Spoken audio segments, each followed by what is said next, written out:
Yeah. Yeah. Yeah. Run it. Run it. Run it. Fight. Solo missions to Miami, average speed on 95 was 95. Stoned on Ocean Drive, hotel was prime. Little bit after the quarantine, but it was still live. All the restaurants had the custies eating outside. I caught a lot of looks, but they was with they man. I look and smell exotic, baby, so I understand. She wanna get erotic with me, so I had to plan. I turned it to a Kuma quick and got in my demon stance. Baby, grab the sticks. Bed bugs biting all the pillow, talking lame. Kind ejection tabs on my Jordans. Now this is baby first time ejaculating. She's a squirt or not. She gets so flirtatious when I squeeze a button, hold her down. Yeah. The sex was like an angelic demon dance. Should've made her sign a waiver in advance to make it clear that she got a share. Either you compete or you can drown in fear. You can complete the task or disappear. Bring something edible to my table, come grab a chair. If you ain't doing shit, then baby, guess what? You can't get the dick. One thing I can't stand up for is a lazy bitch. Golden double crosses on my yak and you can't get a sip. Golden dick on me, baby, and you can't get the tip. Bed bugs biting all the pillow, talking lame. Kind ejection tabs on my Jordans. Now this is baby first time ejaculating. She's a squirt or not. You win. Oh, yo, what is going on? Everybody, we in the building. I told you guys we're going live at 7 o'clock. I know we had a conversation. I was like, you know what, man? I want to go live at, let me type this in real quick. I was like, you know what? I want to go live at 8. And then I'm like, you know what, man? We got Miami, Ole Miss. We got a lot of things going on tonight. And we got a very, very long show, if you want me to be honest, right? So I just had to look back on it. I'm like, you know what, man? We got to get on this shit tonight. We got to talk about this tonight. We got to go live. We got to have a conversation. We got to dig deep, pause on, the topics and the conversation, bro. We just got to do it. We just got to do it. I'm just checking a few more things before we go up. Let me go ahead and check that. Make sure all of our notes are there. Let me make sure. Okay. Bam. Right. So before we get on the topics, I want to say what's up to everybody. How we doing? Let me go to the comments really quick. Let me go down. Let me see. It's official. Adin is a punk. Salute Carlton Way. Salute, man. I know you came in the building pretty fast. So I appreciate you guys.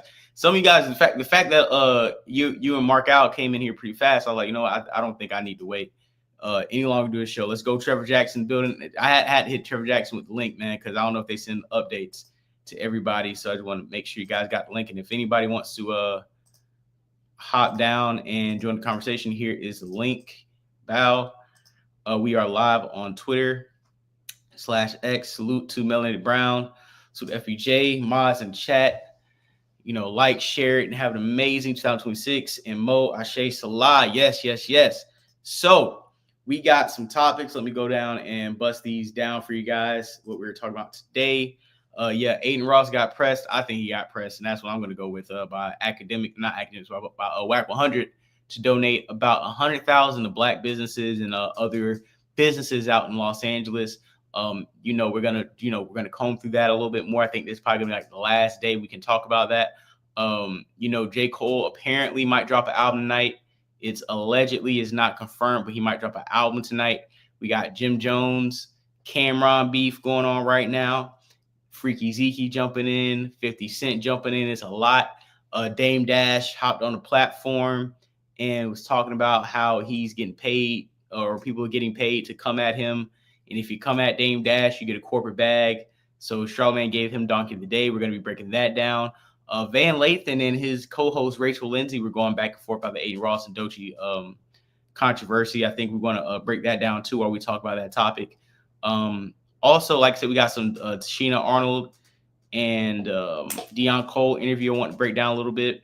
And just a few more topics, you know what I'm saying? But I really want to come here today and kick this live out because I don't know if we're going to be going live again this week unless it's going to be for a little smooth. Hey, listen, Becky got smoked, but I think when it comes to that topic, and I want to stay away from anything on that note, not because I don't have my own thoughts about it, but it is what it is. I mean, I can talk about it a little bit. Old girl got smoked.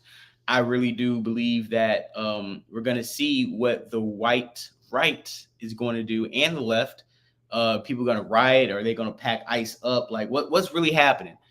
Becky got clapped, and what is society going to do about it? What is American society going to do about Becky getting clapped? You know what I'm saying? Are they going to stand for white supremacy? Or are they going to stand for what's right?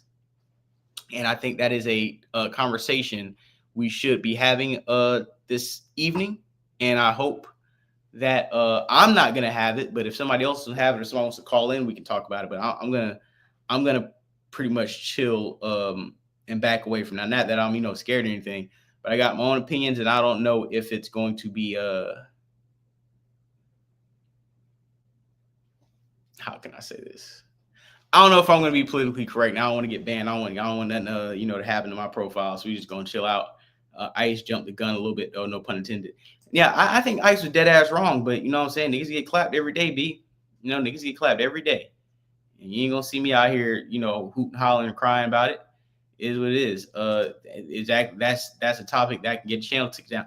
Bro, listen, they're clapping. Before we continue, I've seen so many channels that have gotten clapped in the last 8-9 days, because YouTube is doing this sweep where like anybody who has like an automated channel or automated page, YouTube is clapping these niggas, bro. YouTube is packing them up. It's like a Rico low key, and I'm making sure that when we do lives, when I do content, that you see my face, you see the original content.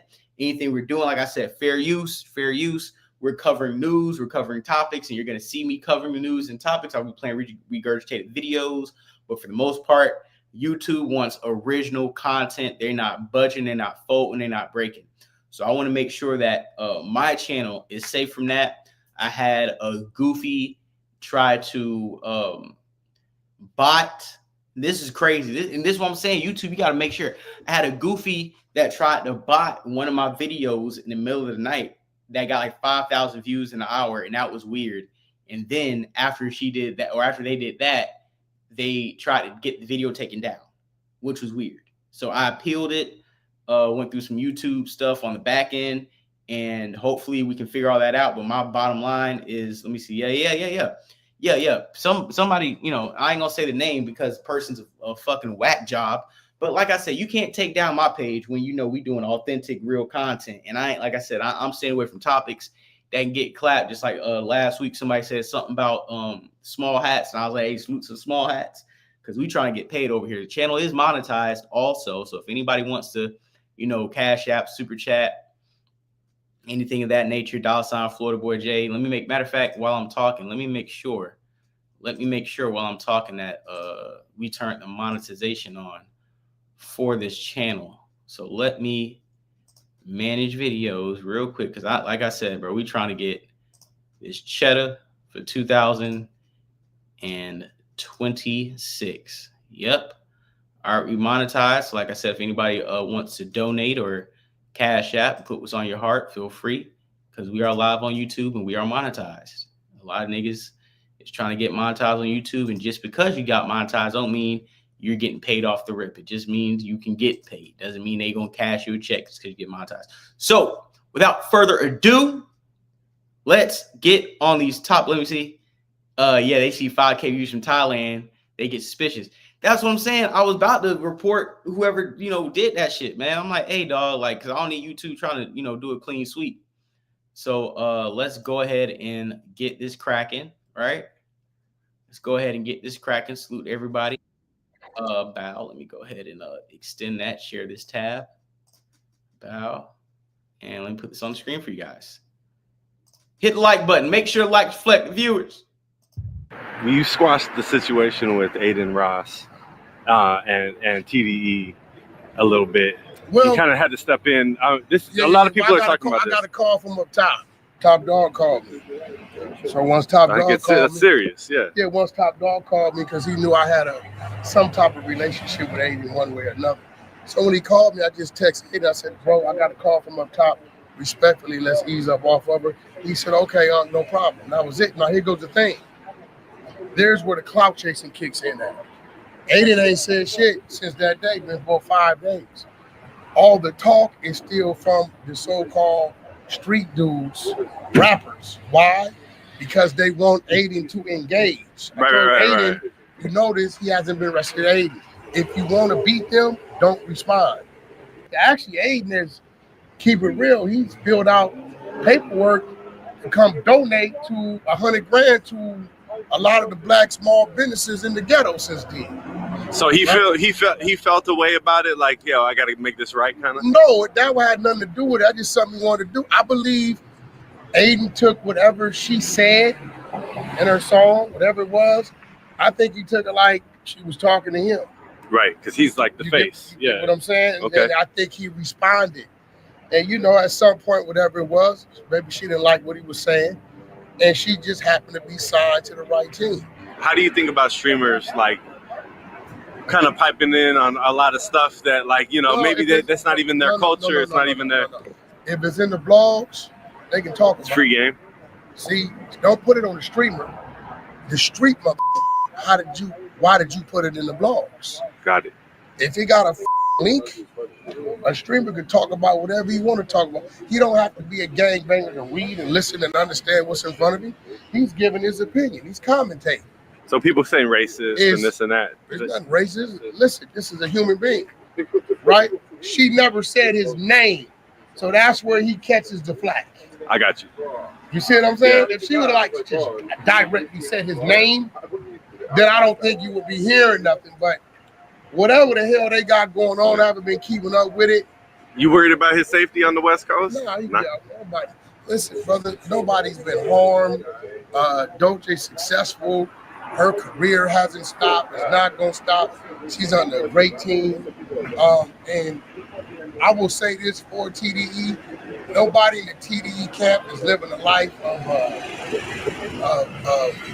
looking to do gangster shit to anybody. They're listening. They come from the streets. They live in mansions. They make a lot of money. Adin's a streamer. Axe a streamer. They're going to say things that make some people smile. They're going to say shit that make some people frown. You hear Axe say shit about me all day. I simply call in and we battle of opinions. That's it. If you can't handle this game, stay off the internet. Well.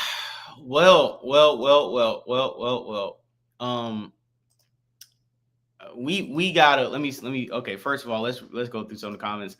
Ain't real life gave Wack a bag just to talk. They trying to clean your face 100K ain't enough. In Cali, $1 million minimum. Now I agree, but I do think Wack. This is what I gotta say too, right?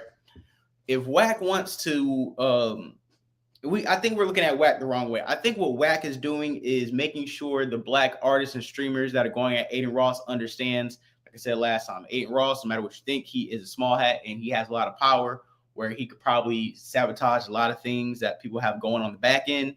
And I think what Wack is doing is trying to play middleman in the right way to make sure that, hey, don't let Adin Ross antagonize you and trick you out your bag. Don't let Adin Ross have you up here on the internet talking gangster and all he got to do is call the right people to get your page clipped and get money taken out of your pocket. Do I think this is a publicity stunt? Of course it's a publicity stunt. But will real people get this money and it probably positively affect them? Yeah. And if Doechii gotta get called a bunch of names for people to get paid and this and that, is it worth it? I don't really know. And like I said, I don't really care because I feel like this. Everybody who jumped out for Doechii that is a straight male was dead ass wrong. Because Doechii said that being a straight man is a red flag. So once she said that, to me, in my eyes, I already took it like, okay, the only people that need to be standing up for Doechii is the people of the community. You know what I'm saying? Is the sassafras niggas, you know what I'm saying? The ones who get up, twirl, dip it low, those type of dudes who've been tampered with. Those guys are the people that need to step up and speak for Doechii, not straight males. If Doechii gets attacked by niggas, you need the community to come out and protect her. All these gangster niggas, all these part-time streamers, full-time thugs, you niggas need to shut the fuck up. Because at the end of the day, for me, listen, I feel like they're pandering. Because Doechii don't fuck with you. Doechii don't represent you. Doechii don't stand by you. So why are you sitting here trying to stand next to Doechii? And she said straight men were a red flag. So straight men are a red flag and you're getting attacked. I'm going to let people attack you. I said the same thing about Doechii I said about Candace Owens. When Candace Owens got attacked by Rabbi Shmuley, let me see if I can pull that up. Doechii got Candace Owens got attacked by Rabbi Shmuley, right? And he said something very, very pointed. Let me type Rabbi. Hold on, let me type this in. Yeah, he said something very, very pointed to me, which was like, hey, you can't really say nothing to me because your own people don't rock with you. So if your own people don't rock with you, why do you think they're going to come at? Let me see if this is it. All right, hold on. Let me play this because I'm going to keep it a buck. Bless you. Thank you, Pop Star J. But like I said before, I'm going to share this screen real quick. I feel like this. If you come at people and say something crazy to people and then you get attacked, you can't expect black people or a certain demographic to have your back when you shit on them. Let me see if this is a clip.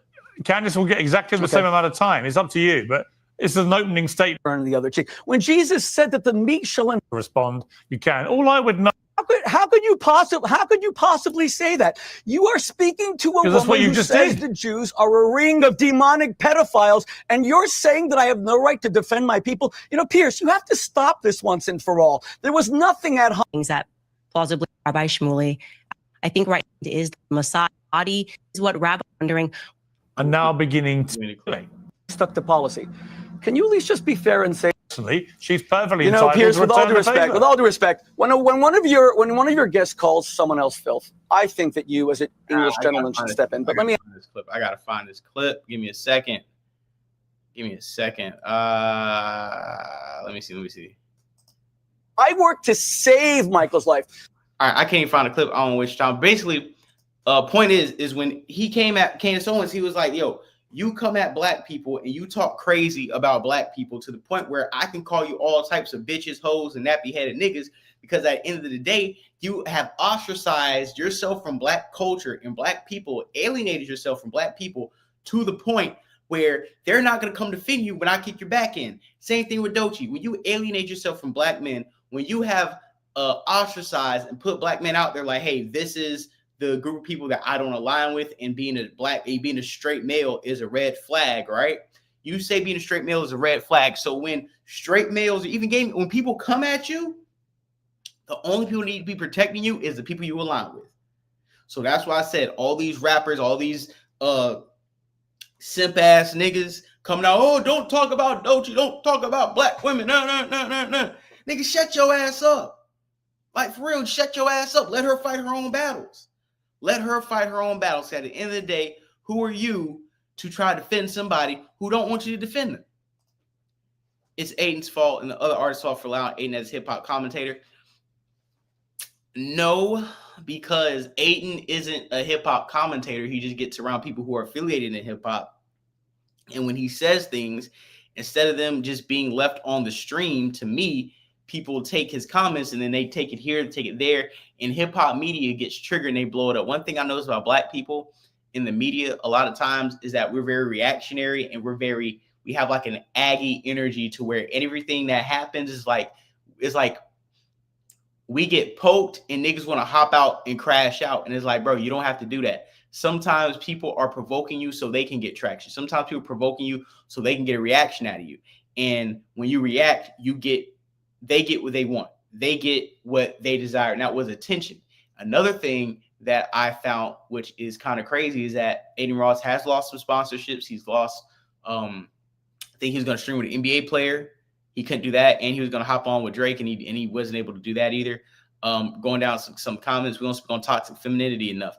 And that's what I'm saying. When it's toxic femininity, when there's a woman who, like I said, ostracizes an audience, Doechii's main thing when black males or when males in general found out about Doechii, it was she had that boom bap hip hop song that was on her mixtape.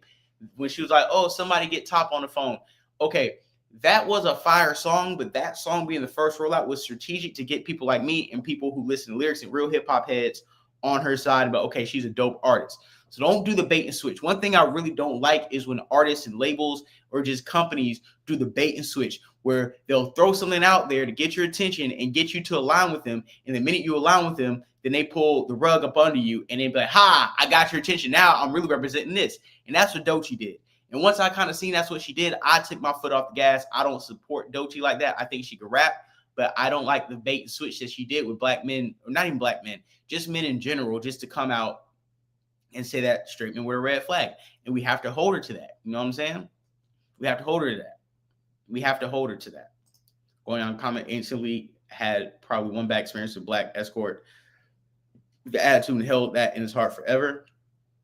Kind of more hip hop than Adin. Yep. Treat Adin like what he is. No problems. I agree. That's facts. Music is a science. Yep. I can't defend Doechii after what she said about straight men. Me neither, dog. That's kind of like my whole. That's really one of my main things. Is like, bro, I'm not gonna. One thing about me, I'm gonna keep it a buck, bro. I don't stand next to you just because you black, bro. Just because you black does not mean that I'm gonna stand next to you when somebody of the outside race or culture attacks you, bro. What type of work have you done? So I'm gonna explain what I'm doing.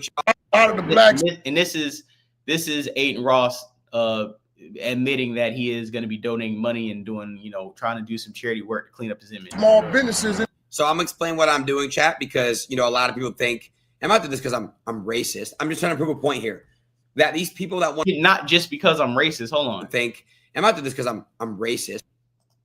Let's slow this down a little bit. What did he say? Did he say not because I'm racist? Hold on, let me do this. A lot of people think I'm not doing this because I'm racist. I'm just trying to prove a point here that these people that want to fight so hard about certain shit, why don't you guys do anything good for where you come from? I give out $100,000 to my city. I'm going to give out $100,000 to a lot of other people's businesses and stuff. Why can't they do it too? Why not? You know what I mean? It rubs me the wrong way. Why not? You could say these things, but actions speak way louder than words. I think we can all agree.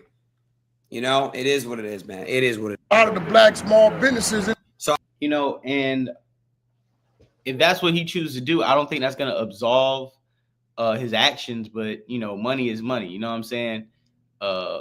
Money talk, bullshit walk 1,000 miles. So we got another clip right here where somebody actually did get some money. Somebody got some money, or they got paid to say they got money. Either way, we got a paid and put me on to some crypto shit. I wasn't gonna do this, but I'm gonna let y'all know. Adin Ross took care of me. He blessed me with what he said he was gonna do, and put me on to some crypto shit. To me, that's a stand-up guy. I don't know Adin Ross. He don't know me. But guess what? He my brother now. And guess what? I still stand on what I said about him. I don't give a fuck. I'm a black woman, but I'm on Adin's side because we tired of these industry plants. This year alone, Doechii had millions of streams removed because of bots. You know what I'm saying? On Spotify. And so did her whole other teammates on that label that either are still with TDE or left. They all had bots. All of them. So, excuse me when I say I'm all the way with Adin Ross on this. I want to publicly say I appreciate you, Adin Ross. Thank you very much for that blessing, my brother. Like, you really didn't have to do that. And you did. Stay positive through adversity. And keep going, bro. I wasn't going to do this, but I'm going to let y'all know. Adin Ross took care of me. He blessed me with what he said he was going to do. And put me on to some crypto shit. To me, that's a stand-up guy. I don't know Adin Ross. He don't know me. But guess what? He my brother now. And guess Yo, am I wrong for just staring at her mouth? Am I wrong for staring at her mouth? And then her tongue. I don't know. She got a real fat tongue, bro. And she got a nice mouth. But I don't want to take this. I don't want to take this show left. Pops! Pops! Pops! Yo, the whole time she talking, hold on, bro. Just look at the oral pause. and put me onto some crypto shit. To me, that's a stand-up guy. I don't know Adin Ross. He don't know me. But guess what? He my brother now. You have that tongue. She got a fat tongue, man. And guess what? I still stand on what I said about him. I don't give a fuck. I'm a black woman, but I'm on Adin's side because we tired of these industry plants. This year alone, Doechii had millions of streams removed because of bots. You know what I'm saying? On Spotify. And so did her whole other teammates on that label that either are still with TDE or left. They all had bots. All didn't have to do that. And you did. Stay positive through adversity and keep going, bro. Yeah.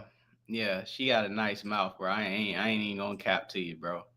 I ain't gonna cap. Hey, Ross, cut that mouth a check. Hey, listen. Y'all feel me in here.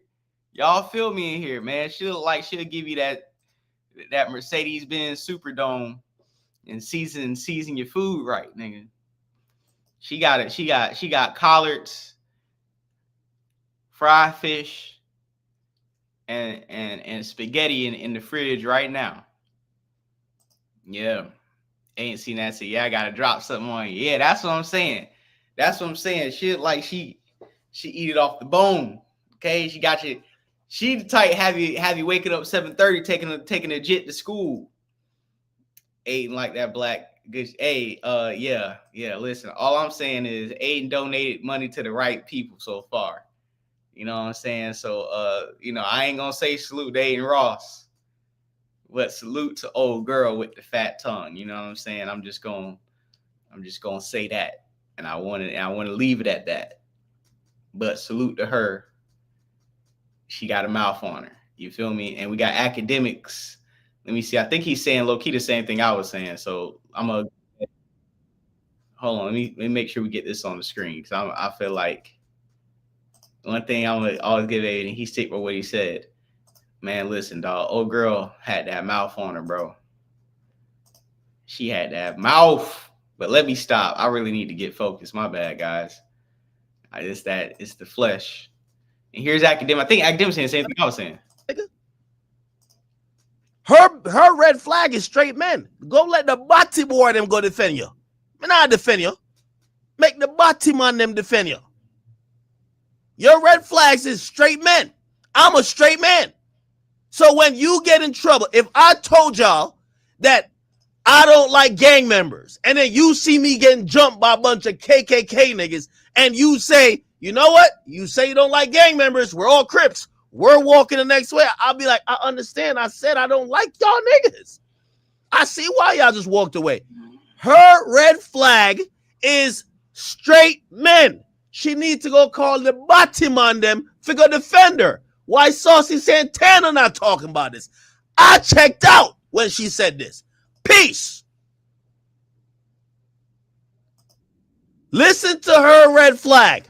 It disqualified me from ever being a white knight for a woman like this.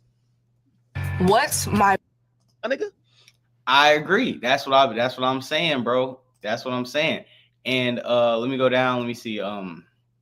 You see Joe. Yeah. If you go back yesterday, I got a bunch of stuff on my page about Joe Pressing Act. I did a little short stream yesterday about Joe Pressing Act. So yeah, we covered that yesterday. I want to make sure I covered that yesterday. The numbers did really, really good. I want to say I got over 11,000.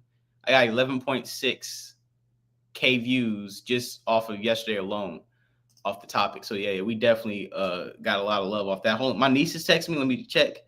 Oh wow, whew. But I got scared. My niece is she's not only a Doechii fan, but she's a soon to be college graduate. So anytime she hit me up while I'm streaming, I think she about to come in here and start regulating. She just turned 21 2 days ago. So I seen a text message from her. I'm like, oh shit, she about to kick my back in. So thank God. She seemed like a Larry June post from TikTok. So that's what's up. But I want to play this. Because I don't think this video has gotten out a lot, and I want to give you guys some context. Yeah. Miami game starting. We're gonna lock into that in a second. I got a bet on that shit too. But guys, hey, watch this. Watch this though. Guys, Doechii came at me first. I want to make that very clear. I'm on my own business and shit like that. She came at me very first. And you guys say it wasn't intended to. It was. Complex posted that. These major PR places, they have a whole PR team chat. They tell Complex and shit what to post. That was a PR hit piece against me. Facts. Chat. Adin Ross is lying. No, Doechii's new song was never about him. The lyrics in question, Doechii brings up people calling her an industry plant, as well as a reference to chat, because the lie that Doechii is an industry plant never came from Adin Ross, because Adin Ross has never came up with an original idea in his life. He is a grifter who is just going to echo the things his misogynistic and racist chat want to hear. And Adin Ross was not the only streamer that said these things. DJ Academics, XQC, and many others did too. So how did this narrative spread about this new Doechii song being about Adin Ross? Well, it actually came from the Twitter account known as Fearbuck, the biggest streaming clipping page on the entire platform, who made this viral tweet less than 40 minutes after the release of Doechii's new song. But what a lot of people don't know is this Twitter account, Fearbuck, originally started off as an Adin Ross fan page. I think he deleted a lot of his earlier tweets, but the earliest ones I could find were from late 2023, where you see him fanning over Adin Ross. He even tweeted that Adin Ross sent him $4,000 in Ethereum. I don't know what for, but that's a little suspect and shows that they did have some type of relationship. Look, I don't have direct proof that Adin Ross pays this account to frankly tweet false narratives about people in order to keep him relevant. But it should be noted, Adin Ross is in a current lawsuit with Stake.com as well as Drake, where they are being accused of funneling money from Stake to finance artificial streaming bots. And funny enough, in the past, Fearbuck was sponsored by Stake.com. It's just hard for me to believe that all of these people aren't connected in some way. See, that's what I want to show you. See, this whole Doechii shit, to me, honestly, bro, I feel like Adin Ross tried to victimize himself, and to be completely honest, she didn't come at him. And I was saying that all the way to last week. She didn't come at him. And I think this is gonna be like the last thing we touch on this topic about. But I want to play this really quick, man, because obviously should be for the Adin Rosses and the Neons and what other streamers have built up their audience by degrading the Black community and particularly Black women. All that energy should be for them, but that's equal energy for all the people who have empowered and supported and uplifted the Adin Rosses that have allowed them to feel comfortable enough to insert themselves in our culture in order to justify degrading a woman, and then know that a Black man is going to have his back by shitting on another Black man and then say, I'll go ahead and call the other one on your behalf. And that's Wack 100. So when you're throwing in the Young Thugs and the Kodak Blacks and the Drakes or the athletes like an Antonio Brown who are sitting next to Adin Ross while he continues to shit on Black people and okay it and normalize it, Adin Ross doesn't feel like this because he's white. Adin Ross feels like this because he has the support. Maybe there's some Black women, I haven't seen it, but particularly from Black men in order to do this. I'm sorry, I just gave you a list. I'm sorry. And I'm going to make this particular, and I'm going to go back to Wack 100, which is what I was saying. Mm-hmm. What a part of this that is missing. When Doechii, Adin Ross has continuously degraded Black women. Cardi, Doechii, Meg, the list goes on and on and on. So you in the clip that was just played, he called Doechii smelly. He took back fat. He called her dumb. He called her a bitch. All of these things, right? And this isn't a one-off. He continuously does this. He does this in this clip. He does it while he's sitting next to a Black man. Doechii comes out with a song, never calls Adin Ross by name. She just references being called an industry plant. He takes that as, oh, she's directly talking about me, because as in that clip, he calls her a bot, and he's saying that she's an industry plant. There's no way she's not successful, that she was able to get the accolades that she has, and the followers, and the money, and the attention, and all of that. So he thinks, oh, she must be talking about me. So he comes out with this diss song. What happens? Glasses Malone, as he should, is like, shut the fuck up, and let me tell you why, and don't ever talk this way again. And if you do, I promise it's going to be exactly how he says in that clip. Adin Ross calls Wack 100 somebody of the culture and says, hey, man, this guy Glasses, who Wack 100 then explains who Glasses is. This guy Glasses and Trap are talking about me. I need you to have my back.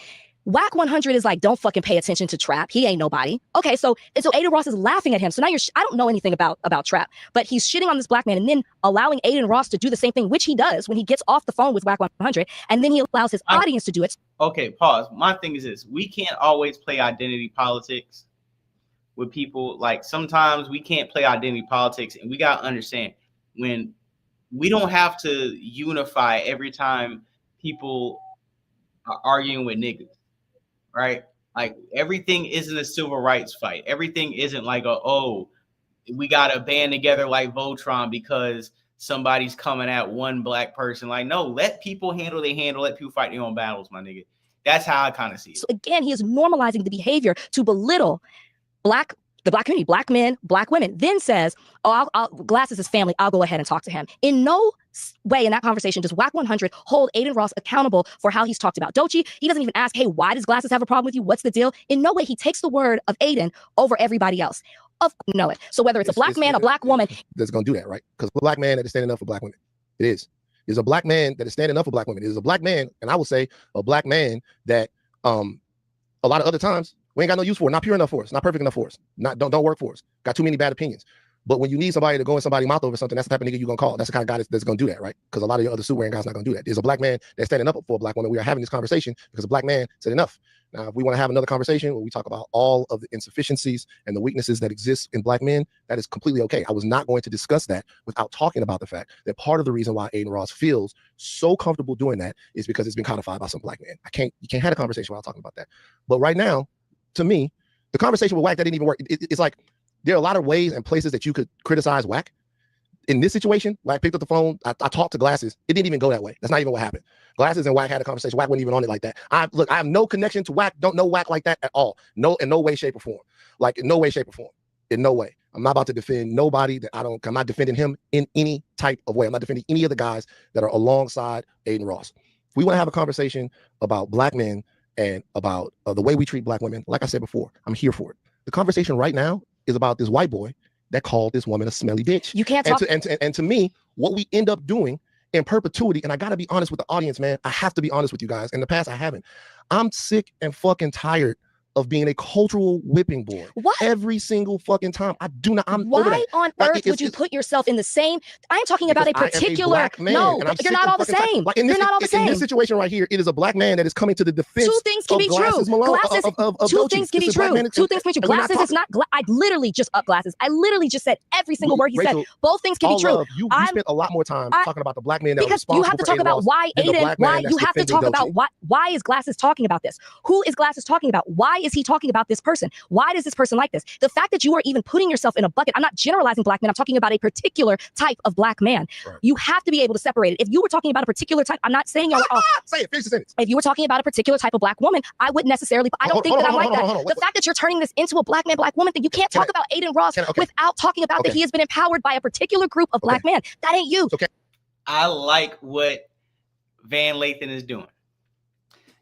And if you peep what Van Lathan is doing, Van Lathan is pretty much telling her, you can't pick and choose what type of black man you need in certain instances when things rub you the wrong way. These are the same black men that even probably she shitted on. I think that's why he's saying this.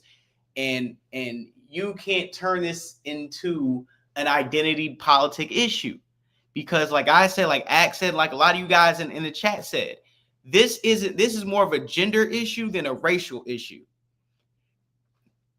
This is more of an issue on gender and sexuality than it is on a black and white issue. And I feel like what Rachel's doing is conflating the initial conversation at hand to victimize the black community. And I think Van Lathan is like, yo, we got to call a thing a thing. We got to be honest about how we treat our black men from other walks of life and how we use them to our convenience when we want to make a point. That's not Glasses. That's why Glasses stood on business and talked about it in this way. I appreciate that. Give me the specific type of black woman that I could talk about. I don't know. I got to sit and think about an example of how I wouldn't be. Because that's not true. Okay, Van, I don't want to turn it into this.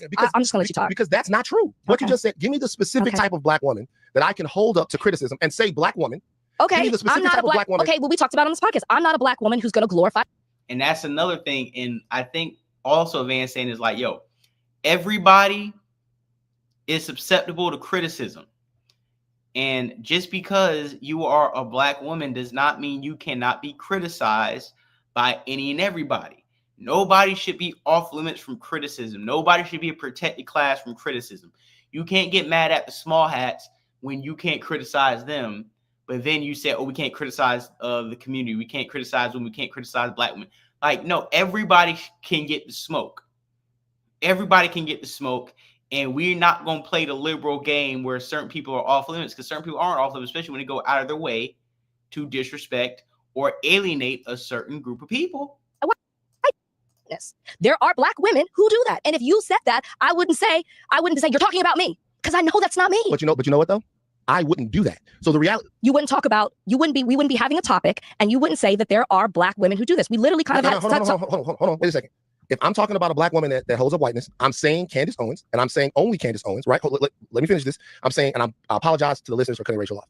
If I'm talking about a black woman that upholds whiteness, I'm saying Candace Owens, and I'm talking about Candace Owens. I'm saying Sage Steele, and I'm talking about Sage Steele. I'm saying Doechii lady, and I'm talking about her, and I'm being specific in my criticism about her. And I'm not gonna say, hey, we need to talk about these black women that go around because if I wanted to talk about it, Omarosa, Diamond and Silk, like whoever, a litany of them. You're name them. Like a litany of them. I'm gonna name them. I'm gonna talk about them. I am not going to connect any of what they got going on to being black ladies, because the moment that you do that, the conversation is going to fall apart. Now, let me say this. I totally listed off black men, but keep going. Let me say this. What do I understand that there is a difference here? That there is a difference when having this conversation in the frustration that black women feel with black men. I do. I completely understand it. I do. You didn't say rappers. You didn't say streamers. You said the other black men. And guess what? I did too. I said Young Thug. I said Kodak. I said Antonio Brown. I said Drake. I said the black man sitting next to him. I know. But like this conversation, and we can run it back or look at it or whatever, you're talking, we have to talk about the black man. We always have to talk about the black man. Even in this situation where a black man is the hero of the story. It's important to understand that the main takeaway is that black men are responsible for this. And look, I'm sorry. I apologize to the audience. I do. I culturally think with a collectivist mindset. I shouldn't. Culturally, I think with a collectivist mindset. I think if you say something and then you say black women, I go, wait a minute. If you say something and you say black fathers, I go, wait a minute. The only time that wait a minute is improper is when you're talking about black men. And then I'm just supposed to go, as much as I've done it and as much as we all have to do it, we have to take stock. I'm supposed to go, yeah, they're not talking about me. It's hard to do. I apologize to the audience. I apologize to Rachel. I don't mean to be overbearing. It's hard to do, especially in this situation right here. I've acquiesced to that. I understand the criticism, but like the black man is the hero of the story if you call this being a hero. He has a good point. I appreciate what Van Lathan is pretty much saying. Van Lathan is kind of like, hey, dog, we can't be the hero and the villain of the story. You can't say black men enabled this, but the black man kind of quieted down what was going on, bro. Like what? And people like Rachel, and I don't have any problem with Rachel, but a lot of these liberal women and liberal people will always find a way to make black men the center of the issue simultaneously while they are the person who is solving the problem. And like what he said, if I want to talk about cancels, I want to talk about these other people, we have to have these particular reasonings why. But when it comes to black men or, black fathers or certain things, it's such a general umbrella element of blame that you put on niggas. But when it comes to women, we have to have certain particular guidelines in order to give them a level of criticism. And I think that's a double standard. And I want to say salute Van Lathan because he didn't disrespect his co-host. And I felt like he made his point without like disrespecting her or like overriding what she's trying to say. And I think this, when you do have debates with women online, there is a very fine line between overpowering them with your voice and letting their voice be heard. So I want to say salute Van Lathan, salute to his co-host Lindsay and their platform. I think that was probably one of the best conversations I've heard about this topic. By far. This is one of the best conversations I heard about this topic. Let's go to your boy Jim Jones and your other boy Cameron, because these niggas been beefing as well. Jim Jones and Cameron have been beefing. So pretty much Jim Jones goes off on Cameron because Cameron was posting a meme about having no heat with the rent due. You know what I'm saying? 50 Cent jumped in and let me see if you guys can you guys see this? Let me see if I put this on the main screen. He kind of overpowered Rachel. They do got a great platform to hire learn. You know why he overpowered Rachel sometimes, bro? I'm gonna keep it a buck. Why he overpowered Rachel, bro? Because Rachel, like most women, a lot of women don't know how to debate. And when I say that, I'm not trying to disrespect. When I say a lot of women don't know how to debate, they don't know how to give and go in a conversation. They don't know how to, all right, we're going to, how can I say it? It's like they don't know how to like let people have their back and forth. Sometimes women can get so like tied up in what's going on, they don't really let people get their point across and then sit back, and then you give your point across and then you sit back. When it comes to women, sometimes it's like they're so passionate about what they're arguing at hand, you kind of have to overpower and control the conversation, because if not, they're going to get all the points. I mean, you come on, we all argue with our girlfriends and our wives and our significant others. When we trying to have a conversation, we low-key got to do the same thing. Hey, relax. Let me say what I got to say. I'm going to say what you got to say, but I got to get my point across so we can have a full scope and an understanding of the conversation. That's it. That's it, man. She did marry a pink nigga, and she was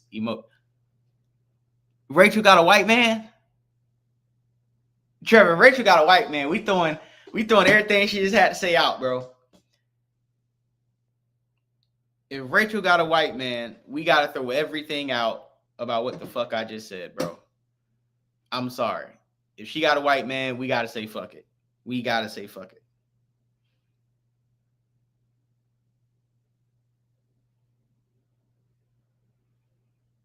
Hold on, two.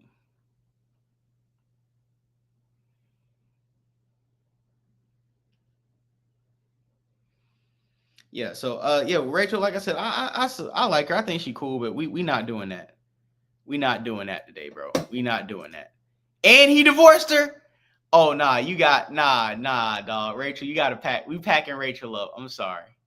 We packing Rachel up. I can see why dude got the fuck on, bro. You out of pocket, Rachel. I don't want to hear Rachel. You over here talking about the black man like this, and you was sleeping with the pink toe. Come on, Rachel. We got to do better. So, like I said, they're going back and forth. Jim Jones, Cameron going back and forth. Cameron told this nigga, hey, man, do you shoot? I mean, Jim Jones told him, hey, man, do you shoot, punk? Cameron, what's wrong, Capo? Your heat off too? I ain't know. It's hate for you to be 50 years old with no heat. What's your Zell, bro? I got you. Nigga said a block, no you soft. Nigga said, yeah, but my heat on and I'm warm.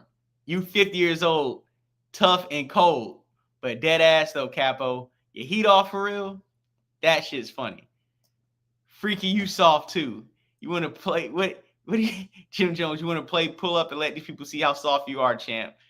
Cameron, Jomo, you 50 and still want to pull up. I got the video you breaking in your own studio, trying to trigger the heat system and chasing your landlord around his car because he want his rent. You are 50. Go pull up on that heat bill.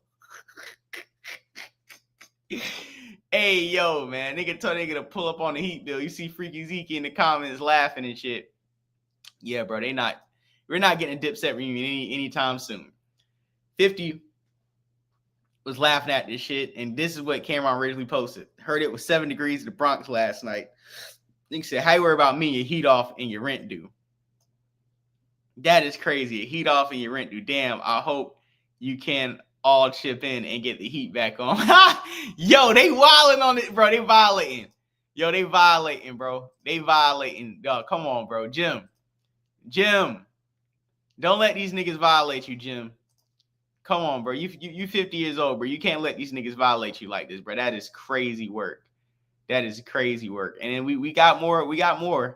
I don't want you guys to think that was just it. We got Jim Jones. Instead of him just turn the heat on, here go. And this is what Cameron posted after they was arguing. Top off a bit. Next, you're going to want to use a burn barrel. First, find a steel drum and cut the top off a bit. Next, you're going to want to drill 7.5 inch holes around the bottom for airflow. Then, you're going to want to get it burning really, really hot. Like all wood stoves and burn barrels, the first fire burns off the oils in the paints. This part takes about an hour. Notice down at the bottom where the holes are drilled? The airflow increases the heat of the fire much quicker. You can drill more holes for more airflow. The 7 I drilled seemed to be a good amount to let the fire get good and hot while still limiting airflow enough so that it doesn't burn too fast and some coals are held in the bottom. You can tell how much heat is produced by the snow rapidly melting around it. Once it's cooled off, you now have a fairly portable heat source that is mostly contained. It's a burn barrel. First, find a steel drum and cut the top. Basically telling this nigga, bro, you need to get something in your home something in the studio. You niggas is cold. Jim Jones blocked me on his Instagram because I made a comment on his pic where he was throwing up blood on the red carpet talking about, look at me, mama still banging at 50. He was real bothered. Oh my God. Yo, that's Zion. That's a crazy comment, bro. You need to leave that nigga alone, bro. You need to leave that nigga alone. And here go Just Hilarious saying, but I will say But I will say I was watching a clip, one of the podcasts he was doing, and the thermostat in the back did say 58 degrees. So Jim Jones podcast, but it's a warehouse, and that's why I was like, oh, that's why he always have, he's layered hoodies and coats. So, but it's a warehouse, and it's the wintertime, and it's probably not insulated. And it's big. It's a warehouse. It's a big warehouse. Yeah, but it did say 58 degrees. Big. So, yeah, not 7. Well, that is wild that Cam posted that, but didn't tag nobody or at nobody, and Jim responded though. But I will say I was watching a clip, one of the podcasts he was doing, in the thermostat. Nigga, you in New York with a 58-degree thermostat. Jim, what's going on, Jim? Capo, what's going on, man? What's going on, bro? You ain't got no heat, bro. Jim, we got to do better, bro. We got to do better, Jim. You can't be running around here with no heat. You can't run around here looking cold. You can't run around here like Jim Jones. Personally, you got to do better. I fuck with Jim Jones, but he got to pay that heat bill, bro. Like, why is last week niggas was about to kick you out because you ain't paid the tab. Now this week, niggas saying that you ain't paid a heat bill. Jim Jones, I rock with Jim, right? But you can't let these guys clown you like this. But I will say this though, I think another reason why people are clowning Jim Jones, to be honest, is I think every time Jim Jones, like he's getting the win, he's a little successful, it's like the haters pop out. I don't believe Jim Jones and niggas would be coming at him the way they're coming at him if he wasn't some type of threat, or maybe he's just an easy target. They know he's going to respond. My bottom line is, man, y'all need to stop bullying Jim Jones. Leave Jim Jones alone. I don't need Jim Jones trying to come out here and do the most. Y'all trying to trick this man off the streets. That's how I see it. I think they trying to trick Jim Jones off the streets, man. And then once again, Capo always trying to prove something to somebody. Let's share this tab. Let me see if we got this up. Let's share this Jim Jones. Are you not into filming? And the funny thing about it, when he says something, you can see the vapors leaving his mouth when he talks. Let me see if we could stretch this out. Pause. When he's talking, you can see the vapors leaving his mouth, and that's a dead giveaway that y'all ain't got no heat in there. And I think that is wildly out of pocket. Jim Jones shows off the studio after 50 Cent came around clowning for having no heat, says under construction and not open to the public. This nigga Jim Jones is about to turn to Umar Johnson, bro. This nigga the real Iceman. Jim Jones turned to Umar. Watch the smoke leave. Watch the vapors leave his mouth, cause I ain't gonna lie, bro. He looked like he cold. Since I'm starting the year off at the top of your Explorer, are you not entertained? Since everybody want to put my business in the street, I'm gonna talk to you about my business. Right now I am in the second phase of construction. I will not open to public. We ain't never opened up that school, Jomo. This is a raw space. I have not found out yet what I want to do exactly in this space, but in my mind, I was thinking of building like a little mart, but we'll see how that goes. Pull up, show you what we'll be doing. I'm building a multi-purpose content creation facility for media, fashion, music, and broadcasting. We have a boutique here. Boutique. We almost finished the loading all the fresh. The barbershop. That'll be done. Come on with it. I love free promo. As you can see, it's over space. This is actually a studio. It's almost done. It's gutted right now, so don't hold nothing against me. So you little construction, old shit coats paper, you heard? Don't want nobody to think I'm in here, you know what I mean? It's crazy because the young boys usually be back there. The young boys don't feel no temperature. All they feel is opportunity. They still be here working in the midst of us working. So we still in the midst of construction. Got a few things we're gonna be doing out here. We another studio we putting over here. Bodega. Nice little fun street to film on, do broadcast.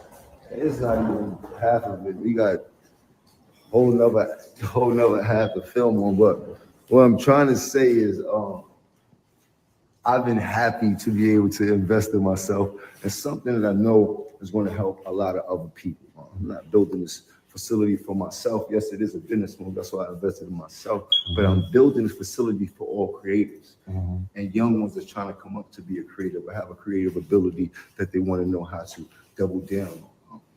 It's like an X-Men school for all the fly people, if you say so yourself. So, you know, I appreciate the promo. I love free promo. You know, I ain't gonna miss a beat. You did? It's cold in here. I love y'all, man. I mean, in all seriousness, I'm pretty sure it's very expensive to heat up a whole warehouse. You know, I know niggas right now that don't keep their heat on in the wintertime, but we live in Florida. So, you know, how can I say this, man? Like, Jim, do your thing. Jim, know we're about haters. But I'll tell you what was funny, though. Freaky Zeke jumped out. Freaky Zeke, listen, say what you want. I think the first nigga to catch a body in Dipset is Freaky Zeke, bro. I don't want no smoke with a nigga named Freaky Zeke, bro. But here he go. Now you putting this on the ground? Freaky, you soft too. Your whole crew is soft. You soft. All right, man. Jim, you asked for it. Everybody knows. Toughest nigga in Dipset is Freaky Zeke by far. It's not even close. You're reaching now, coming at me, bitch ass nigga. You need to be reaching for some kerosene.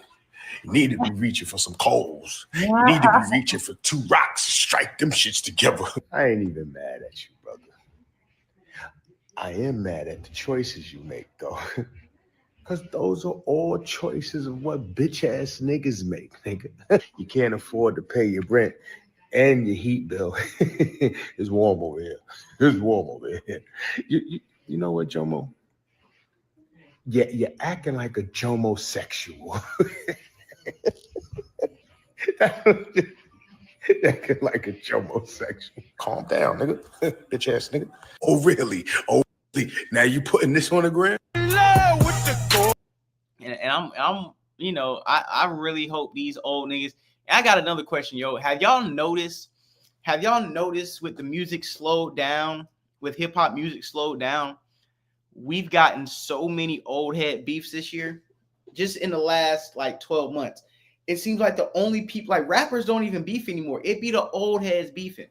And I'm not even saying because they broke. Why is like the 50 Cents, the Cam'rons, the Jim Jones, the 50 Cents, the Ja Rules? It's like, why are we keeping alive like 25-year beefs? Why are we keeping alive these old ass beefs? Like, I don't understand what the fuck is going on at this point, bro. I don't understand why niggas, like, what's up with these old niggas? Is it like a streaming thing? Is it like because they're not putting out any music, this is how they gain traction, go viral? You got to educate me, because I'm at this point, I'm a little confused. I'm like, why all these old niggas be beefing like this, bro? Like, what the fuck is going on? What the fuck is going on? So, you know, I think we flushed that topic out enough, and we got another topic right now. We about to hit our mark, so please hit the like button, subscribe, cash out, $ Florida Boy J, hit the super chat, because we are monetized today. The OG failed the youth, horrible examples. Yeah, man, it's like, yo, when we hit 50, I'm not gonna be on internet beefing when I hit 50. Man, who the fuck spam call me?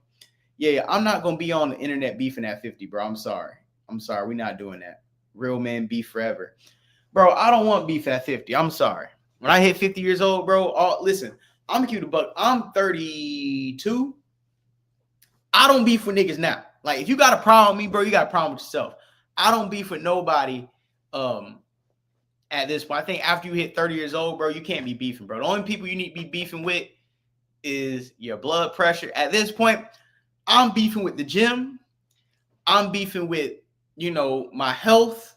When I say I'm beefing, that means I'm in an active tug of war with making sure that I'm healthy, making sure that my finances are straight. Once you hit 30 years old, bro, the only people you need to be beefing with is like yourself. To be honest, and when I say beef with yourself, is you got to become a better version of yourself constantly, bro. Like when I turn 50, bro, I ain't beef with none of these niggas. I wouldn't even entertain a nigga to respond. That's what I'm saying, bro. Like beef with your wife, bro. Beef with the bitch you got at your house, bro. Don't be beef with other niggas, bro. And let me see, man. My phone. Hold on. Who was that? Belt to ass pop. Oh, I gotta see what's going on real quick. I'm watching. We still streaming because I got this Jim Jones topic. We gotta talk about the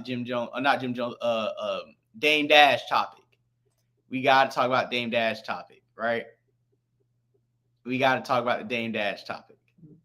Dame Dash has been trying to come through. Dame Dash has been trying to, reclaim his stake in the game. And, I like Dame Dash, but at this point, to me, Dame Dash is full of shit. Respectfully, Dame Dash is full of shit, bro. How many times can Dame Dash fucking come on these platforms and talk crazy? Dame Dash reacts to Charlamagne's $200 million deal with iHeartMedia and claims as a part of humiliation ritual, corporate awards people with deals who beef with him, using 50 Cent, Jay-Z, Cameron Nori as examples. Suit the Afro TV and their point of view show on YouTube for the clip. Fair use. We're going to speed this up a little bit. Bow. And let's hear Jim Jones nigga-splain about his new theories about why, he's broke. But let's go. Salute these black queens. Salute to our black queens. Netflix and Spotify are teaming up to bring some of the biggest video podcasts from pop culture and sports to true crime directly onto Netflix. Shows like the Bill Simmons podcast, the Ringer Fantasy Football Show, and the Breakfast Club will all now be streaming on Netflix. So looking back to when podcasts first started, did any of you see this coming? No, that it would be this big. Okay, can I say this? Go ahead. So I was doing what's considered a podcast now it was Culture Vultures, Hip Hop Motivation with Kenyatta. And I was just giving away the information, and I knew it was going to turn into an industry. I've had podcasts or studios for podcasting for 4 years. And I actually offered iHeart Radio the same deal that Netflix offered 2 years ago, and I can show it to you. I know the CEO, that's why I also knew that they might be going bankrupt. But of course, the future of the industry is podcasting, because what's happened now is black people like AM radio. We never knew we like listening to people talk so much. And the visual podcast is an audio experience. It's not a video experience. But that's why if someone does like a show and they call it a podcast, if it's not on a set, I'd be like, if it's on a set, it's a TV show. But yes, the voice of our culture needs to be heard, and we do have the attention span to listen. And of course, the world is going to change, but I saw it change. And I'm going to show you what I sent them. And of course, for me, what I don't understand is how do they get paid, if it's through the subscription, or they're going to be commercials, is it going to be programmatic? So when you watch a podcast, because usually a podcaster gets paid based on engagement, and that's where the CPMs come in. So I'm curious if they're using programmatic, which is the technology that my network has, the new network. So I'm curious to know exactly what that means. But what you do notice, because you saw Charlamagne all of a sudden got that deal. Can you name someone that I have problems with that's not like corporately backed? It seems like as soon as someone's beefing with me, so think about it, 50. As soon as Fredo, Cameron got with the corporate, he starts beefing. Before it was Jay, I think all of them. And I just think it's a humiliation ritual. We better stop. Stop. It's a humiliation ritual that if you're going to get empowered by them, you got to go at me. And can you imagine if I ever was corporately told what to do, the trophy that would be for them? Y'all would never want to see them dangle me like a trophy. But the thing about what I didn't like, and what's misleading about the Charlamagne situation is called what's it called? Black effect, but it's owned by white people half. So what usually happens? You use someone black to go get all the talent from all the black people, allegedly. It's powered by somebody white. They get all the data. And that's the reason why he's the face for them to go get all of our culture. And that's what I see, and I knew it. And that's why I know that him in general is always trying to say something bad about me. The more bad shit you say to me about me. Can I say something? He says, you know, it's everybody who beefs with him gets a bag. But is that really true? It's like everybody who gets a bag he beefs with. I don't think people are like, yo, I want to get paid, so I'm going at Dame Dash. I think that Dame Dash just goes at a bunch of niggas who are just trying to get paid. Then when they get paid, he's like, damn, if I would have just shut the fuck up, I probably would have got a check too. And instead of shut the fuck up, he continues to run his mouth and then acts like this is some type of conspiracy theory as to why he's always left outside the cold like a nigga in Jim Jones' warehouse. If you've noticed, from Jay on down, even though he don't talk with everybody around him, for some reason they're always backed and patted on the back by corporate. And tell me one person that's not. So 50's getting patted on the back for being a good boy. Charlemagne, Jay, now Cameron, Fredo. All as soon as Noriega, you know, all of a sudden y'all against me. As soon as you get with them, is that an algorithm coincidence? But it may be arrogant, but I do feel they're like, yo, can you get rid of Dame? I don't think it's arrogant. Can you get rid of Dame? Yo, who is trying to get rid of Dame Dash though, bro? That's my point. Who's like, yo, we gotta pack Dame Dash up? Who in the fuck is sitting here like, yo, we gotta pass? Dame Dash is just fucking up the business. I'm sorry, and I like Dame Dash, but Dame Dash is full of shit. Nobody's trying to pack Dame. Dame Dash is not liberating black people. I'm sorry. And Charlemagne, rightfully so, gave this goofy goober Donkey of the Day. Okay? This goofy ass nigga got Donkey of the Day, in which he should have got Donkey of the Day. He's so corny. Come on, bro. Come on, bro. At a certain point, you got to stop hating on niggas and get your bag. You should have been apologized. Hey, y'all remember, and I'm going to say this too. You know what my problem with Dame Dash is?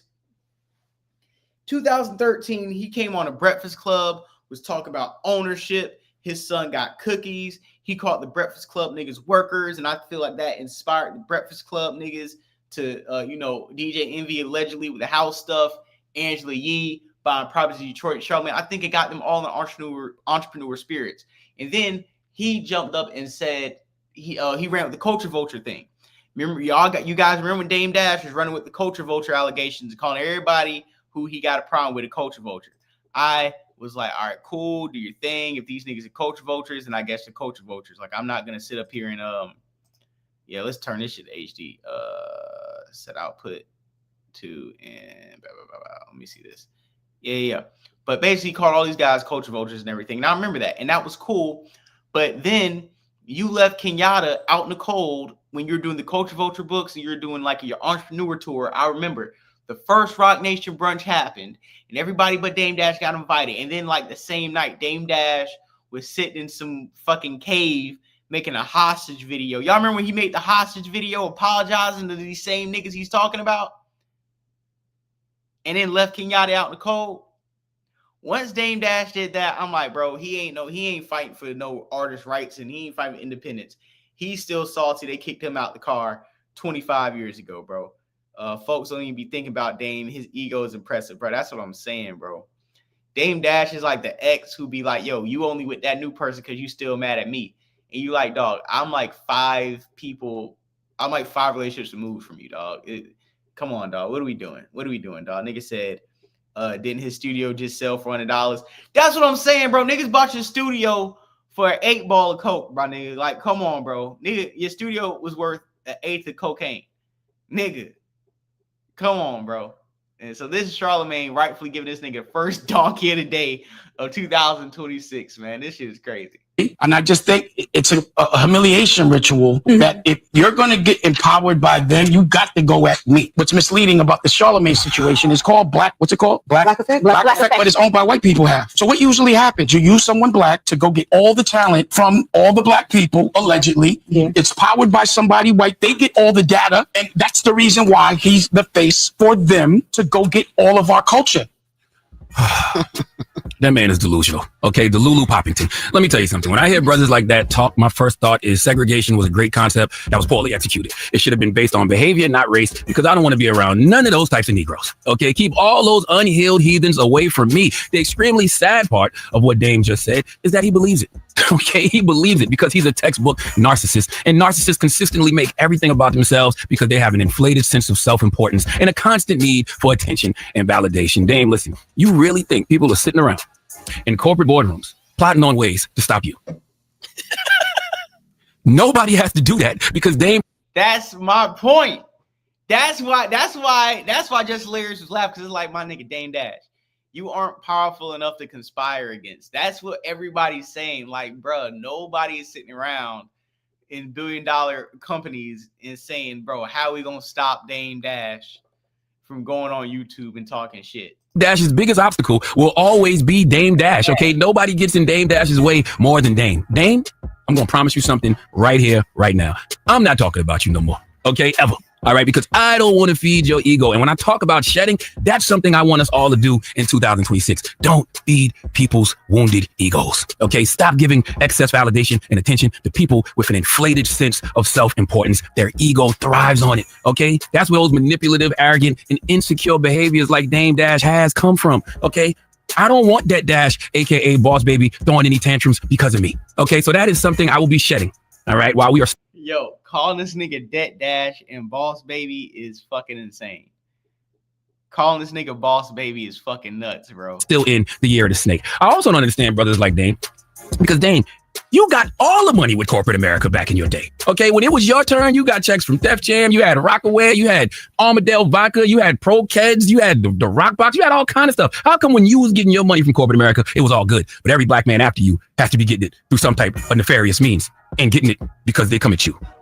So should we assume, based off your logic, the only reason you was getting paid back in the day was because you was doing some BS? I just don't understand the logic, okay? And when you had Rockefeller and you was partnered with artists, okay, just like I'm partnered with podcasts on Black Effect, and you was partnered with Def Jam and Universal, weren't you partnered with white folks? Was you selling our culture then? The logic doesn't even add up, but I guess it's cool when you do it, but it's a problem when other black men do it. But that's what I keep saying too. Like, you can't be sitting up here. You sold us black culture for years, Dame Dash. And the minute you get kicked out the boat, like I said, why is everybody who's selling culture with the white people who used to let you sell culture back your own community? Why are you mad at these niggas? Because you took a different route. If you're so proud about the route you took, then stand on that route that you took and stop talking shit about everybody else. Dame Dash's biggest issue to me is he rather own 100% of, listen to me when I say this. This is some real nigga shit. Dame Dash rather own 100% of nothing than 10 to 20% of something. And that's the problem. You can't be Michael Jordan in every room. Some rooms you have to be Horace Grant. Some rooms you got to be Dennis Rodman. Hell, some rooms you got to be Bill Cartwright or BJ Armstrong. But you got to understand, if you are really self-fulfilled and your ego is that big, any room that you're not Michael Jordan in, you got to be John Paxson, you got to be Tony Kukoc in. You have to realize that that is probably a highly successful room if you don't have to be in the center of the room to make things work. You can just be a partner and get a percentage and get way more money than hoarding the control and not getting shit. I wouldn't be where I am in life if every time people came to me as a group and wanted to partner up, I decided that if I can't be the leader, if I can't be the face, if I can't call the shots and be in control, I don't want to do it. I've been a sidekick in life more than I've been the lead or the main character or the straw that stirs the drink, the motor in the Hemi, the, you know what I'm saying, the V6 in the engine. Like, I have been a leader a lot. I've been a manager in corporate. I've been a manager in the streets. I've been a manager for clothing brands. But at the same time, I've been a worker just as well. I've been a runner just as much. And you got to understand sometimes the best position to play is to play the back. The best position to play sometimes in life is to play the back. You don't want to always have everything on your shoulders for every fucking project and endeavor, because it spreads yourself thin and you can't really focus on what you're good at because you're trying to do everybody's job for them. That is $1 million worth of game. Thank you. Thank you. Thank you. I'm here till Friday. I will say this, that Dash. If you believe that people are rewarded because they go back and forth with you or have issues with you, then you need to get with some other brothers who have ties with corporate and stage some beefs, okay? So they can get paid and then give you a kickback. In fact, for everyone who believes this nonsense, because there is some people out here that will believe this, they'll believe this foolishness that Dame Dash is spewing. Well, let's test the theory. Okay, go to Dame Dash's Instagram. All right, let's have a little petty party. See, this is what I'm talking about. This is what I'm talking about. Stop. This is a teachable moment. Okay, this is not recklessness. Okay, go to Dame Dash's Instagram at Dusko Poppington. Go to Dame's Twitter. Go to Dame's YouTube, the American New Network, and start a beef with him. Okay, leave a comment, say F you, Dash. And let's see if you get a check. All right, based off Dame's logic, just start a beef with him and then you'll get paid. Let's try the theory out. Let's get a lot of people paid today. See who he goes back and forth with and see if they get a check. Based off Dash's logic, it should be a lot of folks getting rich today. Okay, let's try the logic out. Go to Dusko Poppington on Instagram. Let's have a little petty party and start a beef with him. All right, if that's all it takes to be successful, try it. Okay? Dame, you might want to try arguing with yourself. All right, look in the mirror. Look in the mirror and start beefing with yourself, even though sadly, that's what's already happening. Okay, all your issues are internal because folks like me haven't done anything to you. All right, but if your theory is true, start a fake beef with yourself. Or as I said, have somebody in corporate start a fake beef with you so they can get a check and then y'all can split it. Because when I was watching that point of view conversation, Dame, I saw that stain on your suit. Oh, okay, I saw that stain on your suit. All right, now maybe that stain on your suit was intentional to match the stains on those filthy ass forces you be wearing. But all I'm saying is you might need a check. But more importantly, Dame, I just want you to be happy. I'm serious. All jokes aside, I wish nothing but the best for you. I want you to heal what is hurting you. I want you to let go of all the hurt that you experienced at the hands of the industry. I'll pay for your therapy, Dame. I'm dead ass serious. I have a great therapist. I can refer to you. I am dead ass. I will pay for your therapy because I am tired of you bleeding on people who didn't cut you. I am sending Dash healing energy. I truly am. It's the year of the snake. The snake symbolizes transformation, renewal, and letting go of negativity. It's time, Dame. Let it go. Please give to Lulu Poppington, aka Dash, aka Boss Baby, the biggest hee-haw. That Dash and Boss Baby is crazy, man. Y'all, hey, can we pray for Dame Dash? And listen, I'm telling you, we over here clowning Dame Dash, and if Dame Dash does the Lord's work, everybody gonna be sitting here talking about how much he was a innovator and how much Dame Dash helped the black community and taught niggas how to be self-sufficient. So yeah, we laughing at Dame Dash now, but let Dame Dash fuck around and you know, die eating Chinese food, pass out over the fried rice and the egg foo young. We all gonna be sitting here calling him a genius, and he was a misunderstood genius and all this other shit like Picasso.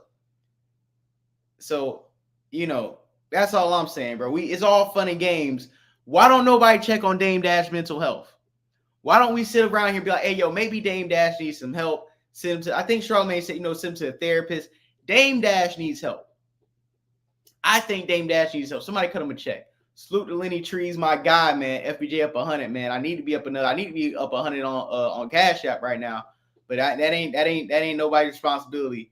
So let's just keep the show rolling. We're gonna be 100 up on YouTube in a minute, man, because we back monetized.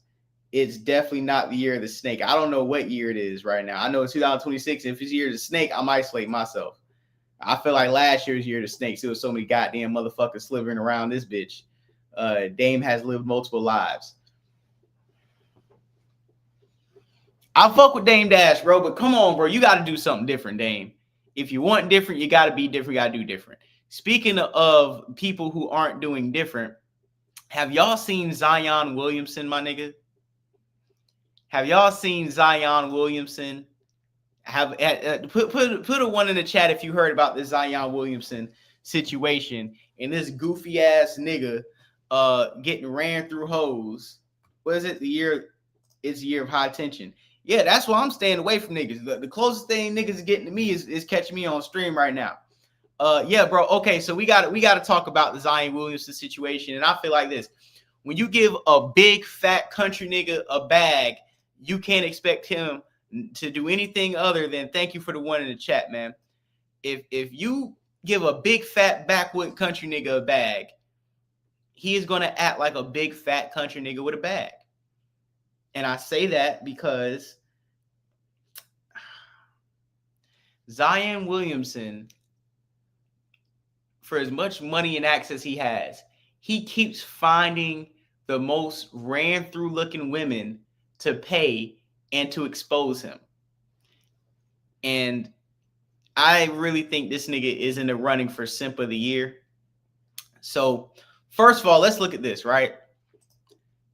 Let's look at this. Let's put this on the screen. He paid a prostitute $2,000. Now, I'm going to keep it 1,000 with you, bro. Ain't no bitch worth $2,000 worth of no coochie. There's no coochie on planet Earth worth $2,000 fucking dollars, right? And I'm going to say something else. This is why you hoes need pimps. Because if you had Simp of the Decade, it's crazy. And he got to be Simp of the Decade. And this is my problem, bro. And this is why you hoes need pimps. Because if you only had, and let's look at the money amount in here. If you only had $608 in your goddamn account, and a nigga broke you off with 2 bands, now you got $2,600.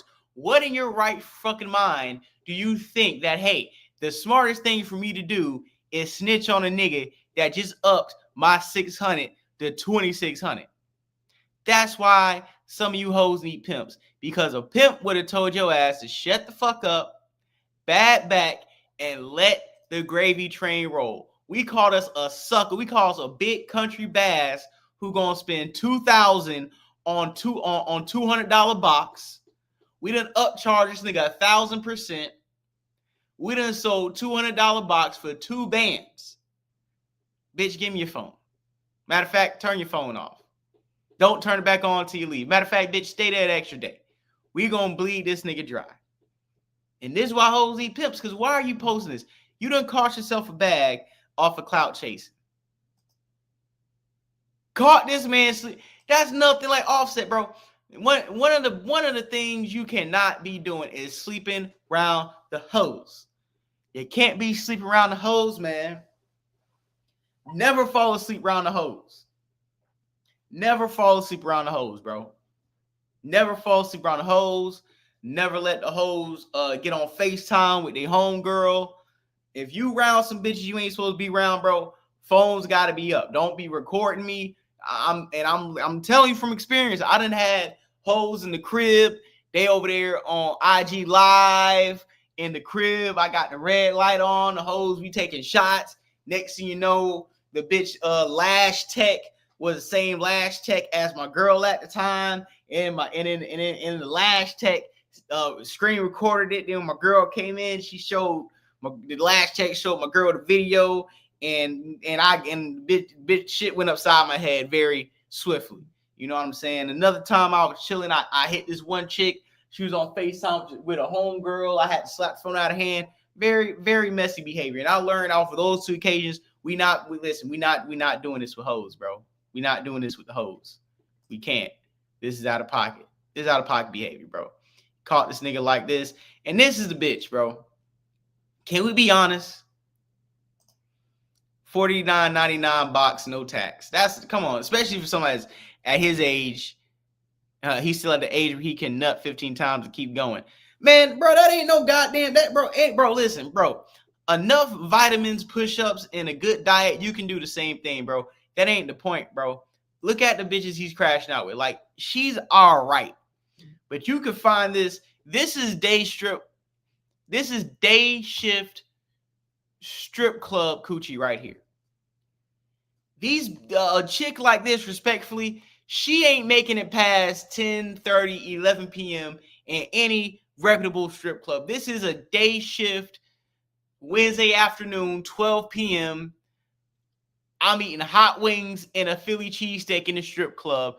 This is cigarette pussy right here. And she ain't ugly, but this ain't no 2 bands. Nigga, you can go to Walmart and grab a bitch look like this, bro. Like, real shit. It's bitches walk around Walmart built like this every day. What are we doing? Free, she just want to be my presence. Tabernacle. Say it again, Trevor Jackson. I got to get up real quick, man. Trevor ain't never lied, man. Trevor ain't never lied. Bitch, if you ain't pulling up to kick it and get this free... Hey, bitch, I'm giving you free game. I'm kicking you uncommon information. Providing the sauce for the loss. Okay? Like, what we doing, bro? Putting, you know what I'm saying? Putting the ground where it don't shine. You know what I'm saying? Like, what are we doing? What are we doing? This nigga's tripping. Come on, bro. What part of the game is this? First problem. This is Zion's problem. Why are you setting a fireplace for a thought? Yeah, that's what I'm saying, bro. I agree, bro. I agree. Why? And you know why she exposed him? Because Zion Williamson don't know how to treat whores like whores. You don't when the whore come over, you ain't lighting the fireplace. You ain't setting the mood. Bitch, just in and out like a robbery. I need to get mine. I need to get in where I fit in. You want to set the fireplace? You do that for a lady. What the fuck is this nigga doing? No game. Nigga setting a fireplace. Nigga, please. What are you doing now? Second of all, we taking phones. We taking the phone. When you come through the door, we taking the phone. You signing an NDA. We ain't about to be over here recording a motherfucking thing.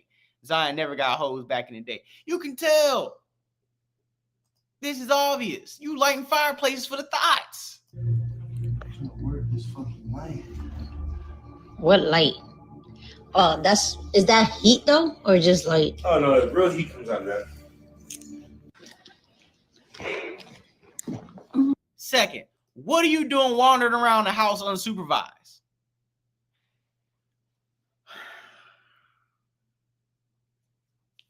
Bitch, give me your phone.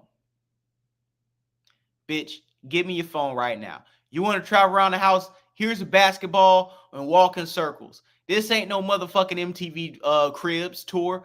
Bitch, keep your ass where I can see you. Give me your phone and don't move. You here to get popped and dropped. For 2 bands, bitch, you ain't about to see shit but this dick. The fuck is you walking around the house for? All on this nigga balcony.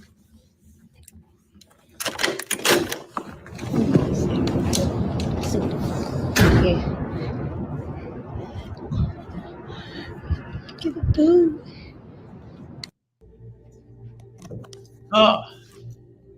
I need the NBA to suspend this nigga for the rest of the season. Zion Williamson needs to get suspended for the rest of the season. I'm sorry. I'm going to be the first to say it. He don't deserve to dribble another basketball in the NBA. This is egregious behavior. This is disgusting behavior. And we don't need niggas walking out and jumping out the woodwork trying to co-sign this. This is not something young men need to strive to be or do. And just like niggas say, you could tell a nigga who ain't get hoes. You know what I'm saying? You could tell a nigga who didn't get bitches back in the day. Because at a certain point, you got to really lock in. You got to realize that you have worth. You got to realize that your self-esteem. But this is another thing that you guys got to understand. Money doesn't bring self-esteem.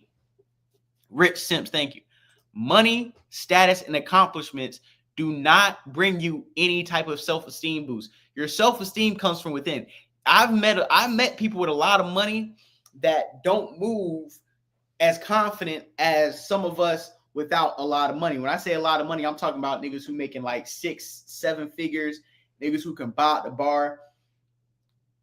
There's a level of confidence that you have to self-discover. And it's very hard for you to get an accelerated amount of money without discovering oneself, because money does not replace self-identity. Accomplishments can be leaned on. Money can be leaned on to, have some type of backing for your self-esteem, but that's not going to make you. You can walk somewhere with the flies fit on, but if you don't believe you that nigga, ain't no amount of money gonna make you feel like you that nigga. That's just really what it is. And I think we need to really learn this lesson about Zion Williamson and what's going on is that, like, bro, before you accomplish things, before you get a bag, but know yourself and discover who you are as a person, bro. Because at the end of the day, bro, if you don't know who you are, somebody's going to define it for you. So please, honestly, I think we should just give thoughts and prayers this fat gumbo eating country back fat motherfucker who keeps sitting at half the season, fat as hell, huffing and puffing down the court like he ate a bowl of Cheerios. This nigga's a disgrace to Nike. He's a disgrace to basketball. And thoughts and prayers to this goofy ass nigga. Thoughts and prayers to this goofy ass nigga, bro. T's and P's, bro. T's and motherfucking P's. And I think for the last story of confidence is priceless. That's what I'm saying, bro. Confidence is priceless. Let me see. I'm here. All right. So let me play this. This is Tashina Arnold talking about Martin and some of the things, you know, if you guys remember, Ari Lennox came out and was trying to act like Martin was colorist and the show was colorist. And I'm going to talk about this, but I want to play this clip really, really quick. So let's get this shit going. All right. With Tisha, what people don't realize that reverse colorism happens as well. Oh yeah, dude. And I remember Tisha, she would cry sometimes. It would be so bad because we had a live studio audience, and the girls, the black girls would come in, and they were there for Martin. You know, and that was Martin, like this Def Comedy Jam and stuff. So it was that kind of crowd that would come to our shows, and they would laugh so hard, they would bang on the floor like you could hear. It was just crazy from the laughter of the audience. And every time, the whole first season, every time Tisha would walk out, all you hear was, they would not laugh at her jokes. Wow. They treated her horribly. That's crazy. And I was treated fine because. And I want to pause this for a second because somebody said, did Zion lose weight last year? Who gives a fuck? No, the weight came back. Fat ass nigga got back fat eating gumbo, bro. Fuck that nigga. So listen, this is what we talking about right now. Because like I said before, Ari Lennox came out here and she was like, hey guys, you know, and I'm gonna try to find the clip. Let me see if I can find the clip. She was like, hey guys, you know, I when I watched Martin, I feel like it was a lot of anti-black stuff going on. And as a little black girl, I felt,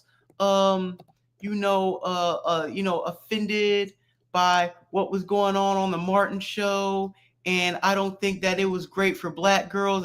And my issue with Martin is, or not even Martin, but with her and a lot of these Gen Z pansies and millennials, they always want to retroact or they always want to, like, how can I say this? They want to always like try to go back in time and tell us what was right or wrong about something we had no fucking problem with. We got clips live in individual topics. Yeah, dead ass. We clipping all this shit up, bro. We clipping all this shit up. But I had to go live today because we got a busy day tomorrow. So I got to do this. We got to edit this shit down and we got to put all this shit out like later tonight and tomorrow. But this is where we're going to start out first. I want to start out with this one right here. This is Ari Lennox talking about so you guys can get context about what this goofball claims on the types of jokes. Can you and I'm gonna say this too before we even play this clip. As a person of the black community, we can't always cry about shit that was not meant to be cried about. We can't be going back in time calling things colorism or calling things misogynist or misandrist or racist and all this other shit when it was a fucking comedy show. It was Martin. It was funny. Stop. This is for the Gen Zs and the young millennials. Stop trying to go back in time and police what we found was funny and entertaining and try to cancel everything that makes you uncomfortable. That's another thing. That and a bunch of everybody want to call everything fucking trauma. Everything in your life isn't fucking trauma. Just because you got put in an uncomfortable situation in life does not mean it was trauma. Life is supposed to be uncomfortable for growth. Trauma is things that probably gives you side effects where you might flinch at something or things trigger you. Triggers and trauma go hand in hand. Being uncomfortable and being reminded of what made you uncomfortable at one time or another isn't fucking trauma. And niggas need to stop. And this is what I'm going to say too. I don't care if I'm light-skinned or not. Yo, niggas need to stop crying about fucking colorism, bro. Niggas gonna hate on each other regardless. Light-skinned niggas hate on light-skinned niggas. Black-ass niggas hate on black-ass niggas. Light-skinned niggas, black niggas, dark niggas, brown niggas, still niggas. We hate on each other harder than anybody else. It's not called colorism. It's called self-fucking-hate. I know light-skinned niggas who hate light-skinned niggas. I know dark-skinned niggas who hate dark-skinned niggas. It's not colorism. It is self-hate in our own fucking community, bro. When are we gonna tell niggas to shut the fuck up about colorism? If there's one thing I think that bothers me the most about my own community is anytime niggas be wrong or niggas don't want to own up to shit, they throw the colorism card out, and that's supposed to absolve niggas from blame and stupidity. So here's this dumbass bitch, R. Lennox, and I like her music, but this was stupid as fuck. And we're gonna play this goofy bitch right here, always crying about something. That's why I'm happy they hit her in the head with that bottle at the Rod Wave concert. They were throwing bottles and popping upside the head. That's why she came on stage with a goddamn space cadet helmet. This bitch is a fucking space cadet. But here we go. To speak my mind and happily y'all off in the process. If I had ill intent, I would have came on here with a PowerPoint presentation that backs my claims on the types of jokes Martin used on Pam being wildly offensive. That will never be my intent or motive. But I will stand on business forever knowing them jokes was wild.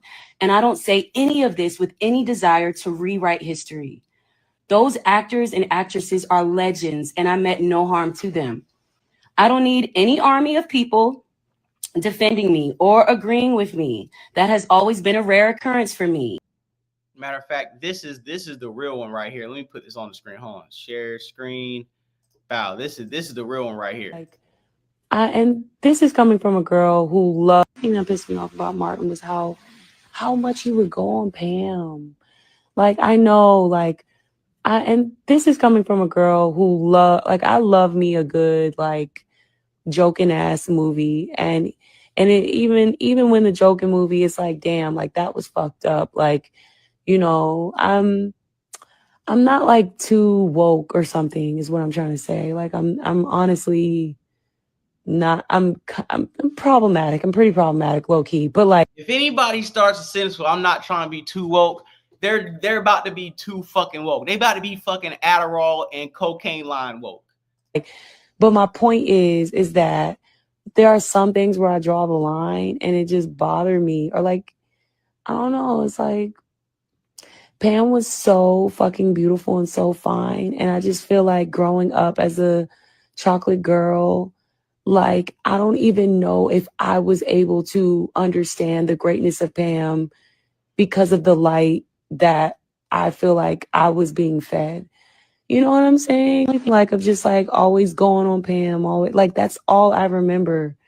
And I didn't like that. But like, so I feel conflicted because while I feel like this show is incredible and I feel like Martin is a legendary show and all of the actors and Tommy and like everybody, like, legendary, amazing. Like, I adore them all. Like, you have no idea. And I adore Martin. Like, I adore him. It just would piss me off. Like the joking on Pam. I just didn't like that, you know? Like, I'll always kind of feel a way about that. Like, bro, honestly, everybody on Martin got flamed. Everybody on Martin got flamed. Nobody was safe from the fire that was the flame on Martin. That's what made Martin funny, because everybody and their mama got fired up every episode, even Martin. Like, what are we talking about? Why do we, like I said before, why do we always gotta go back in the past and cancel shit nobody had a problem with for 30 fucking years, but one goddamn motherfucker comes out of nowhere, like, you know what, I think I had a problem and I was offended and I think we need to go back in time and review what we actually thought funny. No, bitch, this shit was funny. BDB calling Pam all types of shit, that shit was funny. Pam would get funnier jokes off on Martin. So what are we talking about at the end of the day, bro? What are we talking about? And let's read some of the shit in the chat. Was it Gumbinos? The brotherhood is dead. We got to do things as a group. Women mess up, but they do it as a group.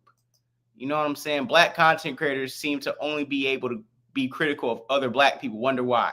You know why? You can say nigga all day online, but start saying some Hispanic slurs, some white slurs, some small hat slurs, some women slurs. They banning your channel. Some Asian slurs. They packing you up. You're able to talk about black people because the algorithm allows you to talk about black people. when the algorithm changes one day where you can't say nigga no more and you can't call us goddamn moon crickets and goddamn jigaboos and a bunch of shit like that, then guess what? Then we'll celebrate that day. But until that day comes, the algorithm rewards us for going at each other. Am I going at black people right now? I'm not saying I'm going at them, but I'm being critical of my own kind. And I also think that you should come at your own kind. Why should we have other races going at other races half the time, bro? Black people should be able to be critical of each other. We are in our own subculture. And like, which one is it? Should we hold ourselves accountable or should we let other people hold us accountable? We can't have it both ways. Personally, I'm not disagreeing with you. I'm just adding more context to what you're saying. And I'm actually just giving my opinion to what you're saying right here. Bitch getting offended at a show that's make-believe. That's my point. Millennials and Gen Zers and all these niggas be getting so butthurt and uptight about a damn show that wasn't even real. We all knew a Pam. We all knew a Pam, bro. I got a Pam in my life. I got a light-skinned Pam right now. I was about to kick in the shin when she walked in the house. And she biracial. But my thing, we all got a Pam. We gonna joke around and we all are marked as somebody where they gonna make fun of us. Bro, we all got people in our lives that they're our friends, and when we see them, we start flaming each other up all the time. That was the purpose of Martin, bro. We can't be sitting up here and act like this was a dramatization of a show, and he was just like, come on, bro, what the fuck are we talking about at this point? We are 6 million poor white, or where are the 6 million poor white Americans on social media? Why don't they have camera phones? Oh, white people on you, we just in the wrong algorithm. We just wrong algorithm. White people is on YouTube right now eating boiled hot dogs and macaroni with no cheese, yelling at other white people with no teeth. You just got to go on the West Virginia side of YouTube, and you will find everybody there looks like they had an Opie convention. Okay, I promise you. That I'm trying to tell you, because you can't possibly know what anyone but yourself had experienced, black or otherwise. Facts. You know what I'm saying? So this Tashina Arnold, revealing that black women in the studio audience made Tisha Campbell cry and treated her horribly on the first season over not wanting Martin to have a light-skinned girlfriend. See, we can talk about colorism all day, but then when light-skinned people say, hey, people came at me because I was light-skinned, it was, oh, reverse colorism doesn't exist. Yes, it does. Self-hate exists. Black people come at black people, like I told you before. Light-skinned people come at light-skinned people, dark-skinned people come at dark-skinned people, and vice versa. It's not, can we finally, in 2026, stop using the term colorism and just use self-hate? Because colorism, to me, is a cop-out. It's called self-hate. That's how I see it. We're going to play the Tashina Arnold clip right here. Like, even with Tisha, what people don't realize that reverse colorism happens as well. Oh, yeah. And that's another thing. When a dark-skinned prominent sister finally tells you, say, hey, yo, reverse colorism is real, what are y'all going to say to it? And she was there to watch it. Where's Ari Lennox now? And I remember Tisha, she would cry sometimes. It would be so bad because we had a live studio audience. And the girls, the black girls would come in and they were there for Martin. That was Martin, like this Def Comedy Jam and stuff. So it was that kind of crowd that would come to our shows. And they would laugh so hard, they would bang on the floor like we hear. It was just crazy from the laughter of the audience. And every time, with the whole first season, every time Tisha would walk out, all you hear was, they would not laugh at her jokes. Wow. They treated her horribly. That's crazy. And I was treated fine because, you would think there would be me because I'm going back and forth with him. But no, they did not want Martin having a girlfriend. Wow. She just so happened to be light-skinned. Yeah. The way we used to crap on Tisha about being light-skinned, oh my God. It was bad. So we have jokes, but my relationship with that show was never ever, those jokes were never written from malice. It was written from who's got the best joke. Who's got the best shit, right? And that was the point, bro. Martin was supposed to be funny. It wasn't no goddamn, it wasn't supposed to be what people were trying to make it. We can't cancel the funniest and here is her directly addressing Ari Lennox and the stupid ass shit she had to say. And salute to Dion Cole, please. Hey, no copyright strikes, please, my nigga. Damn, bro. We're trying to make some bread off this shit, my nigga. Ari? Ari Lennox. Did she say something? Where the colorism thing, where she felt like Martin was bagging on me because I was brown skinned and because she was a brown skinned girl. And I had heard this story. Like it, I guess it was. So it was more than Ari. It wasn't just Ari. I think it was only Ari. Oh, okay. Just like she said, bro. Did you just hear what she said? She low key clowned this goofy. Come on, bro. Listen to this shit. Let me slow it down a little bit. Let me slow it down. Because she was a brown skinned girl, and I had heard this story. Like it, I guess it was. So it was more than Ari. It wasn't just Ari. I think it was only Ari. Oh, okay. Don't laugh, because now she gonna be mad at me. I'm not being mad. Laugh, Shout out to Ari. No, I love Ari. Don't Shout laugh, out to 'cause I Ari. like her. I mean, I don't know her personally, but I like her music, and I met her one time when I was hosting Soul Train.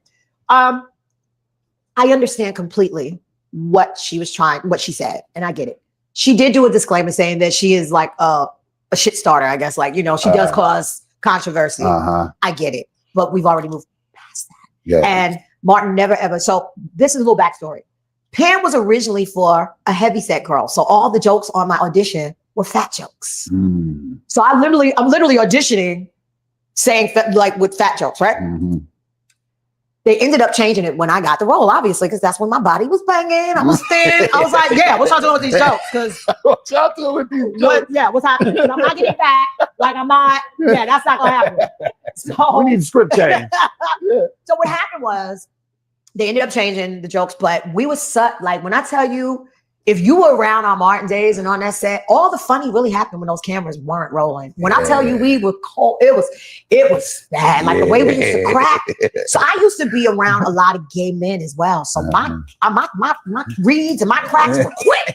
I was like, no. And it was bad. And it was vicious. Oh, it was bad. Like we used to crack to hurt you. I'm gonna take you down. You're not gonna say another joke for a whole week. So just to give you guys more context, think about what she's saying. She's like, bro, if you were so offended and butthurt about the jokes that made it on screen, imagine the type of shit we were saying off the screen. Imagine the type of jokes. Imagine, and like she just said, she's like me. I don't joke. I tell the truth to shut niggas to fuck up. I like her. I like what she's saying right now. Like, bro, why do you think niggas could work on the Martin show for 5 years and be thin-skinned and be getting offended and goddamn verbally abused? These were some of the funniest people of our generation bonded together on the show. Like, nigga, what are we talking about, man? Like, y'all gotta let comedy fucking live. Y'all gotta let comedy breathe, my nigga. Stop going back in time and try to cancel shit because it made you uncomfortable. I'm gonna shut you up a whole week. So that's how it was. I mean, just we had a blast. Yeah. And so Martin and I ended up, because he said something to me off like when we weren't even working. I started and I cracked back at him and he looked and I was like, yeah, you didn't think I'm not just an actor, nigga. You got me all the way messed up. So they just started so the writers would see it. He had a bunch of his boys around, helping pump up the scripts and stuff and pump him up. Yeah. And they just started incorporating. So it never, ever, ever came from a brown skin thing. Yeah. It started when I really had BDBs in the back of my head. I never knew I had pepper ball. We call them pepper ball. You see what she said? She said, nigga, I really did have BDBs. Like, what the fuck is we talking about, bro? This is why I'm happy she came out and said, she's like, bro, come on, bro. We're not going to victimize me, bitch. I was funnier than half the niggas on there. That's nothing y'all got to stop doing with women, too. Not all women are victims. Sometimes women be the funniest niggas. Sometimes women be the shit star. They be the main perpetrators of the bullshit. Stop trying to victimize and infantize people who don't want to be victims. Like, she like, y'all got me fucked up. Y'all think they were just joking on me all day and I was just sitting there getting fucking made fun of. Nigga, I was cooking these niggas. Man, show respect to the OGs, yo. Real shit. I didn't know I had pepper balls in the back of my head. Because, you do your hair, and that's when I started burning my hair. My mom called it pepper balls. So I was like, damn. So that's when he got me, because he started cracking on the back. So they started incorporating anything he and I did off the set, it would be in the script. Right. And then, once the cameras start rolling with him, you don't know what the hell's going to come out of his mouth. So I just be waiting for it. I'm like, oh, I'm going to get him. I'm going to get him. So we would go back and forth. So it was out of love. It was out of that's what we did. It had nothing to do with color. It's a shout to Ari, man. Yeah. Ari, we understand how you feel. Yeah, we just want to be sure. It wasn't meant that. And so maybe, Ari, you need to talk to your friends and the people that you were around during that time. Who made you feel that way? Yeah. Somebody, maybe in your family or friends, somebody may have done or said something to you, which allowed you to look at things a little differently and not receive them in the spirit that they were given. God damn, thank you, bro. Like, don't put your personal trauma on the rest of us, bro. If niggas bullied you, go at the niggas who called you wherever the fuck they called you. Stop coming over here and saying the world gotta apologize because you couldn't stand up for yourself. That's some hoe ass shit, bro. I'm keeping it a buck, bro. That's some hoe ass shit. Stop trying to get us to apologize for the nigga in 1998 who called you where the fuck he called you, bro. Because we didn't do it. And we not about to turn Martin off or cancel it because you got offended. Because niggas fired your ass up. Sheena really from the soil. She sings with her band at a club nearly every weekend in LA. That's what I'm saying. FBA sister from the soil. Foundational Black American, nigga. That's my type of motherfucker. Salute to Sheena Arnold, man. She is a legend. I heard in Brazil, her character, Everybody Hates Chris, is like a monument over there. I feel like she has held it down for people. And she's one of my favorite actresses of our generation, bro. Like, she is not missing anything she's been in. And I think we need to give each other props. We need to give her props. Let's give Deon Cole props because he has his new podcast he's doing where he's interviewing a lot of the people in Hollywood, comedians and actresses. And Deon Cole's one of my favorite comedians. And I think I'm looking forward to his growth this year on his show. So salute him and his YouTube channel. So go ahead and run that up. I think he might be still under 100,000 subscribers. So let's subscribe to Deon Cole's page, man. And now that we close in on the 2-hour mark, I think that was the show. I think we have went through a bevy amount of topics, a plethora of topics and discussions. I want to thank everybody in the live chat for participating, man. What You Saying 123, Gambinos, Brian 007, Trevor Jackson. Thank you guys so much, Trevor Jackson. I appreciate you coming in here today, man. Max 6141, salute, man. Salute Zion Brown. Salute, that's my cousin, man. Salute him, man. Lenny Trees, you already know what time it is, Lenny Trees. That's my people from the soil. Who else in this bit? Bad Guys Pod, man. Hey, Bad Guys Pod, if you want to do a collab, man, hit me up, man. Tap in, bro. We can definitely pod one day soon, very soon, man. Let's get some work done. Salute my guy Pop Star J. Pop J Star 187. Please follow him on Twitch, man. He games. He's a hardcore gamer. I think he's probably at the Miami game right now. That's why he had to tap out. Salute to Mark Al in the building, man. Thank you guys for tapping in. And my one of my favorite guys, one of my mods, day one, always in here, Carlton Way 1. Salute to Carlton Way 1, man. Melanated Brown, always showing love in the chat. And man, I know the numbers are going up. We're literally, and we do this all the time, bro. Every time I'm about to sign off, the numbers start skyrocketing.